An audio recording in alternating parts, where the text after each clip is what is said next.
வேலைக்காரன் ஒத்துக்கிறாங்க. அப்பா உன் பிள்ளைன்ற சொல்றது இல்லை, எனக்கு ஒரு வேலை கொடுத்து ஒரு வேலைக்காரனா வச்சுக்கப்பான்னு. குமாரன் ஆண்டவர் வேலைக்கார வைக்க மாட்டார். ஆமென். குமாரன் அந்த கை தட்டலாமா? நீங்க பிள்ளைகள்னா பிள்ளைகள் தான். வேலைக்காரன் பாவம் செஞ்சுட்டா வேலைக்காரன் மாட முடியாது. ஆமென். பாவம் செய்தால வேலைக்காரன் ஆண்டவர் மாத்துறது இல்லை. எதுவுமே சுவாசிக்கிறீங்க? சமுதாயம் பாவம் செஞ்சுட்டாப்பா, இவன் கம்பல திருட்டான்பா, எடுத்து வெளியே போடுப்பா, ஜெயிலில் போடுப்பா. அப்படி கவர்மெண்ட் இது கம்பெனி செய்வாங்க. வேலைக்கு வரலப்பா, அட்டனன்ஸ் சரியில்லைப்பா, தூக்கி போடுப்பா, ஃபைல் பண்ணுப்பா, அட்டனன்ஸ் உட்கார தள்ளுங்க அவளை. ஆண்டு அப்படி இல்லைங்க. அவன் கேட்குறான், என்ன வேலைக்காரனா வீன்னு கேட்குறான். ஒரு தவறுனால அந்த ப்ரொமோஷனை பிடிங்கிடுவாங்க பாருங்க, பதவியை பிடிங்கிடுவாங்க.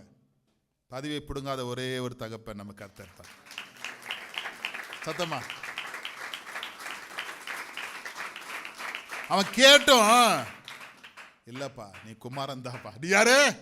மோதிரம் போடு, குளிக்க வை, வஸ்திரம் மாத்து, அடி புசி, மேலத்தால வாசி, நீ குமாரன் தான். வராம சொல்லுங்க. பரலோகம் உங்களை எப்பவுமே குமாரன் தான், குமாரத்தில தான் பார்க்கும். கை தட்டலாமா? பரலோகம் உங்களை எப்பவுமே நீங்க ஒத்துக்கணும் அப்படிதான் பார்க்கும்.